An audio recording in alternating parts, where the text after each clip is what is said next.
കൊല്ലം പത്തനാപുരത്ത് വീണ്ടും പുലി ഇറങ്ങി. CCTVകളിൽ പുലിയുടെ ദൃശ്യങ്ങൾ പതിഞ്ഞതോടെ ജനങ്ങൾ ഭീതിയിലാണ്.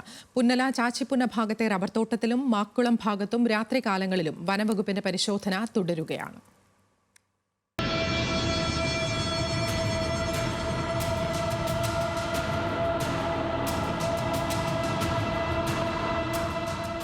രാത്രികാലങ്ങളിൽ പത്തനാപുരത്ത് ജനവാസ മേഖലയിലെ CCTVയിൽ പുലിയുടെ ദൃശ്യം പതിഞ്ഞിട്ടുണ്ട്. പലയിടത്തും വളർത്തുമൃഗങ്ങളെ ആക്രമിക്കുന്നതും പതിവായി. കിഴക്കേ ഭാഗം മാക്കുളത്ത് റബ്ബർ തോട്ടത്തിൽ കൂടി പുലി വളർത്തുനായയെ ഓടിച്ചത് നാട്ടുകാരിൽ പലരും കണ്ടു. പുന്നല ചാച്ചിപ്പുന്ന ഭാഗത്തും പുലിയുടെ സാന്നിധ്യം സ്ഥിരീകരിച്ചു. ഫോറസ്റ്റ് ഉദ്യോഗസ്ഥർ പ്രദേശത്ത് തിരച്ചിൽ നടത്തിയെങ്കിലും പുലിയെ കണ്ടെത്തിയില്ല.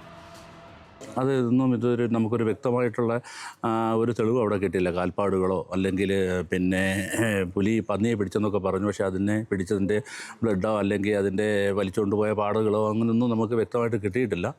അപ്പോൾ നമ്മൾ ക്യാമറ ട്രാപ്പ് വെച്ചതിലും ദൃശ്യങ്ങളൊന്നും നമുക്ക് കിട്ടിയിട്ടില്ല. അതുകൊണ്ട് നമ്മൾ അതിനകത്തുനിന്ന് ഒരു വ്യക്തത നമുക്ക് വനംവകുപ്പ് ഇതുവരെ സ്ഥിരീകരണം നടത്തിയിട്ടില്ല. പുലി തന്നെയാണ്, അതിന് യാതൊരു സംശയമില്ല. പുലി തന്നെയാ, പന്നിയല്ല, പൂച്ചയൊന്നുമല്ല. ഇത്രയും ഒരു ഇടത്തരം പുലി, അങ്ങനെ പറയാം. എന്തെങ്കിലും ചെയ്തേ പറ്റത്തുള്ളൂ. ഇവിടെ ഇങ്ങനെ ഈ ജനവാസ സ്ഥലത്ത് ഇങ്ങനെ ഇറങ്ങുമെന്ന് വെച്ചാൽ നമുക്ക് എങ്ങനെ ജീവിക്കാൻ പറ്റും? വെളിയിൽ നിന്നൊക്കെ ജോലി കഴിഞ്ഞിട്ട് വരുന്നവരൊക്കെ പല സമയത്താണ് വരുന്നത്. അപ്പം പുലിക്ക് അറിയത്തില്ല ആൾക്കാർക്ക് ഇങ്ങനെ ആക്രമണം എപ്പോൾ ഉണ്ടാവും ഒന്നും നമുക്കറിയാവത്തില്ല.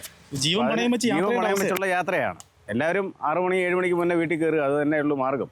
വന്യമൃഗശല്യം കാരണം പൊറുതിമുട്ടിയ അവസ്ഥയിലാണ് പത്തനാപുരം താലൂക്കിലെ ജനങ്ങൾ. മുൻപ് തോട്ടം വനമേഖലകളുള്ള പത്തനാപുരം, പിറവന്തൂർ പഞ്ചായത്തുകളിൽ ചില ഭാഗങ്ങളിൽ മാത്രമുണ്ടായിരുന്ന വന്യമൃഗശല്യമാണ് അടുത്ത കാലത്തായി എല്ലാ പഞ്ചായത്തുകളിലേക്കും വ്യാപിച്ചത്. കിഴക്കേ ഭാഗത്ത് ടാപ്പിംഗ് തൊഴിലാളിയെ പുലി ആക്രമിക്കാൻ ശ്രമിച്ച ശേഷം ടാപ്പിംഗ് തൊഴിലാളികളും ആശങ്കയിലാണ്. പുലി സാന്നിധ്യം സ്ഥിരീകരിച്ച മേഖലകളിൽ കൂട് സ്ഥാപിക്കുമെന്ന് വനം വകുപ്പ് അറിയിച്ചു. ന്യൂസ് മലയാളം, കൊല്ലം.